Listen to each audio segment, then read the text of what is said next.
Marcus Aurelius ruled the most powerful empire on earth, yet he lived with remarkable humility.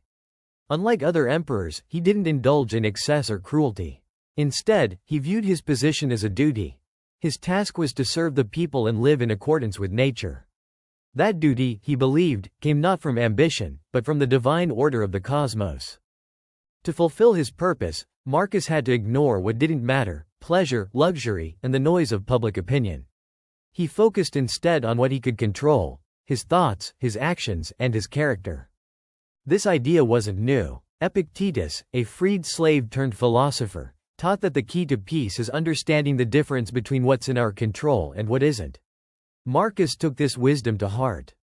When we suffer, it's usually not the world that hurts us, but how we think about it. We suffer because we care too much about things beyond our control: other people's opinions, random misfortunes, or unpredictable events. But what if we simply stopped giving those things our emotional energy? If you don't give them power, they can't control you. This was the foundation of Marcus's resilience.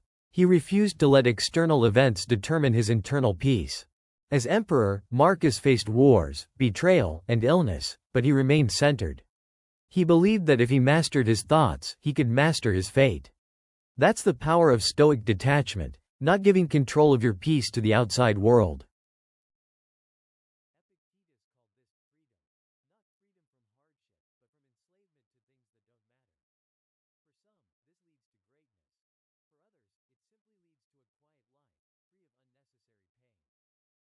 So what can we do when life hurts?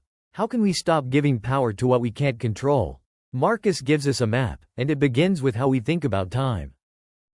Seneca said we suffer more in imagination than in reality. And it's true. Most of our fear is about things that haven't happened yet. We imagine loss, failure, sickness, and we feel the pain as if it's already real. We prepare for outcomes that may never come. We shake with fear over futures that may never arrive. And we call that wisdom. But it's not. It's a kind of slow self-torture. Imagine saving for decades for retirement, only to be diagnosed with terminal illness days before it begins. Life doesn't follow our plans. Fortune is wild. 4:19. Yet most of our pain about the future doesn't come from the events themselves. It comes from how we imagine them now. The future doesn't exist, except in our minds. This is amor fati, loving your fate. Not hoping it changes, but welcoming it as a chance to grow. Marcus understood this. He said, "Man lives only in the present. The rest is either memory or imagination. And memories," he warned, "are often distorted. Yes, we can learn from the past, but only if we stop letting it define us.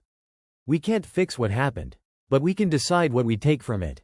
When something painful happens, we have a choice." Marcus didn't say, "It's unfortunate this happened." He said, "It's fortunate that I remain unharmed by it." The event didn't make him weaker, it gave him a chance to prove his strength. What happens to us doesn't define us. How we respond to it does. That is the Stoic path. So we come to the present, the only place where life truly happens. Marcus said this moment is the one arena where we have power. We can't change the past. We can't control the future.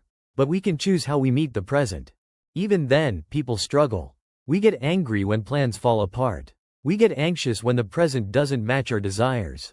We cling to what we have, terrified of losing it. But Marcus reminds us, nature doesn't care about our plans. People will go to war. Loved ones will leave. The body will decay. To resist this is to live in constant agony. To accept it is to find peace. He said those who fight fate are like pigs squealing under the butcher's knife. Instead, we should welcome what is, and work with it. That's true strength. Marcus advised, treat what you don't have as though it doesn't exist. Appreciate what you do have as if you might lose it tomorrow. But don't cling so tightly that loss becomes unbearable. Acceptance isn't surrender. It's clarity. When life is hard, Marcus didn't panic. He saw difficulty as a chance to practice virtue, to show courage, patience, wisdom, and calm. Fortune will always surprise us. But how we deal with those surprises, that is ours to decide. That is where the Stoic lives. Not in the chaos of the world, but in the order of the soul. Marcus Aurelius wrote, "The present is an opportunity to practice the art shared by gods and men, the art of virtue." What happens isn't new. It isn't personal. It isn't unbearable. It's just nature, and nature is your teacher. Let go of what you can't control. Accept what is. Focus on what matters. And remember, peace is always one decision away, your decision. If this wisdom speaks to you, don't let it fade. Subscribe for more lessons from the Stoics. And if you want to dive deeper, check the link in the description for our exclusive guide to Stoic living.